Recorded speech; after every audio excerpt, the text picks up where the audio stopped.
Hello friends and welcome to my channel. आज की इस वीडियो में हम बात करने वाले हैं एक बहुत ही यूनिक और पावरफुल ट्रेडिशन के बारे में जिसका नाम है सांगोमास। अफ्रीका के साउदर्न रीजन, खास करके साउथ अफ्रीका में सांगोमास को हीलर, स्पिरिचुअल गाइड्स और कम्युनिटी प्रोटेक्टर्स के रूप में माना जाता है। ये सिर्फ एक प्रोफेशन नहीं बल्कि एक कॉलिंग फ्रॉम एंसेस्टर्स माना जाता है। अब हम ये देखते हैं संगोमास के ओरिजिन और बिलीफ के बारे में। संगोमास शब्द जो है ये ज़ूलू और होसा लैंग्वेज से आए हुए हैं। ये दोनों लैंग्वेज साउथ अफ्रीका के कल्चर का एक बहुत ही बड़ा हिस्सा है। संगोमा का पूरा बिलीफ एंसेस्टर वर्शिप पर बेस्ड होता है।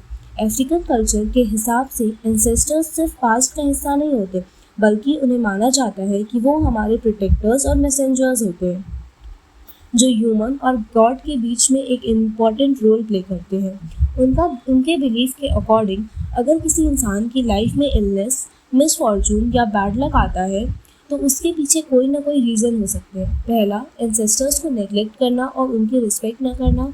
दूसरा, विचक्राफ्ट या ब्लैक मैजिक। और तीसरा, एक इम्बैलेंस होना बॉडी, स्पिरिट और कम्युनिटी के बीच। तो इस इम्बैलेंस को जो ठीक करने का काम है और एंसेस्टर्स के साथ हार्मनी को वापस लाना है, यही सांगोमास का मेन काम होता है। अब हम बात करते हैं कि सांगोमास अपनी कम्युनिटी में एक्चुअल में करते क्या हैं। उनके रोल और फंक्शंस बहुत ही ज़्यादा इंटरेस्टिंग और डाइवर्स होते हैं। सबसे पहले आता है डिविनेशन। सांगोमास थ्रोइंग बॉल का यूज़ करते हैं, मतलब वो बोन्स, शेल, कॉइन्स और अलग अलग ऑब्जेक्ट को एक स्पेशल पैटर्न में फेंकते हैं और उनसे रीड करते हैं जिनसे वो एंसेस्टर्स का मैसेज समझ पाते हैं। दूसरा रोल है हीलिंग। ये लोग हर्बल मेडिसिन को, जिसे लोकल लैंग्वेज में मुल्थी कहा जाता है, उसे यूज़ करके इलनेस को ट्रीट करते हैं, चाहे वो फिजिकल हो, इमोशनल हो या स्पिरिचुअल हो। तीसरा है स्पिरिचुअल गाइडेंस। सांगोमास लोगों की लाइफ की प्रॉब्लम पर एडवाइस देते हैं, जैसे मैरिज, फर्टिलिटी, करियर, वर्क या तो डेस्टिनी। चौथा रोल आता है उनके रिचुअल्स का। वो क्लीनिंग, प्रोटेक्शन और थैंक्स गिविंग जैसे इंपॉर्टेंट सेरेमनीज को लीड करते हैं, जिससे एक पर्सन और कम्युनिटी दोनों स्पिरिचुअली स्ट्रॉन्ग बने। पांचवा आता है ड्रीम इंटरप्रिटेशन। अफ्रीकन कल्चर में ड्रीम्स को एंसेस्टर के मैसेज माना जाता है। सांगोमास उन सपनों को डिकोड करके लोगों को उनका हिडन मीनिंग बताते हैं। और last but not the least is protection. Sangomas special charms और मेडिसिन बनाते हैं जो लोगों के कर्स, इविल स्पिरिट और विचक्राफ्ट से बचाने के लिए काम करते हैं। अब एक बड़ा सवाल ये है, सांगोमा बनते कैसे हैं? क्या कोई डिसाइड करके सांगोमा बन सकता है? तो जवाब है नहीं। सांगोमा बनना एक चॉइस नहीं होती है। ऐसा माना जाता है कि आपको एंसेस्टर्स चूज करते हैं। इस कॉलिंग के कुछ क्लियर साइंस होते हैं, जैसे लगातार आने वाले स्ट्रेंज ड्रीम्स या विजन, ऐसी इलनेस जो डॉक्टर क्योर नहीं कर पाते, या फिर एक बहुत ही स्ट्रॉन्ग अर्ज कि इंसान स्पिरिट से कनेक्ट करे। जब एंसेस्टर्स किसी इंसान को बुलाते हैं तब वो इंसान ट्रेनिंग के लिए जाता है। इस ट्रेनिंग प्रोसेस को कहा जाता है उपुत्वासा। ये एक नॉर्मल ट्रेनिंग नहीं होती है, इसमें कई साल लग जाते हैं। ट्रेनिंग एक एक्सपीरियंस सांगोमा के अंडर ट्रेनिंग करता है। वहाँ वो सीखता है हर्बल मेडिसिन कैसे प्रिपेयर करते हैं, बोन थ्रोइंग और डिविनेशन, रिचुअल्स को परफॉर्म करना और सबसे इम्पॉर्टेंट अपने अंदर स्पिरिचुअल डिसिप्लिन को डेवलप करना।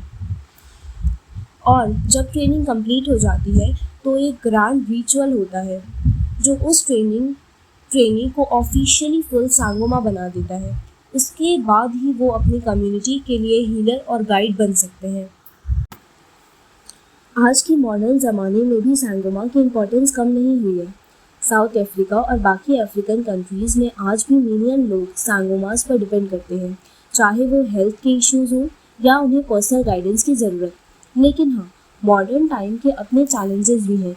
एक तरफ डॉक्टर्स और हॉस्पिटल्स हैं जो मॉडर्न मेडिसिन का यूज़ करते हैं, और दूसरी तरफ सांगोमास जो हर्बल रेमेडीज़ और एंसेस्ट्रल गाइडेंस देते हैं।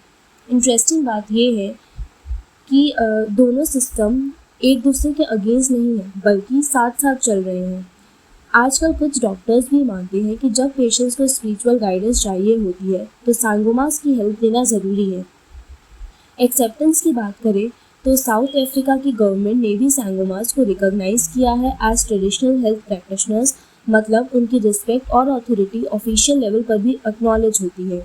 हाँ, उनके सामने भी चैलेंजेस है, जैसे मॉडर्नाइजेशन, अर्बन लाइफस्टाइल और लोगों का वेस्टर्न मेडिसिन पर ज़्यादा ट्रस्ट करना।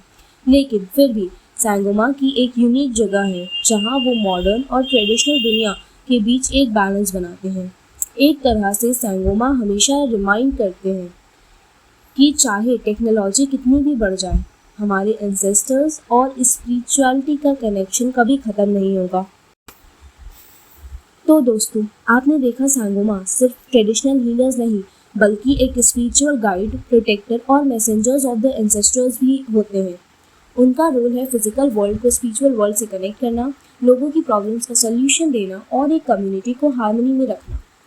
चाहे वो एंशिएंट टाइम हो या मॉडर्न टाइम, सांगोमा हमेशा एक रिमाइंडर हमें देते हैं कि हमारे एंसेस्टर्स हमारे साथ हैं, वो हमें प्रोटेक्ट करते हैं और गाइड करते हैं।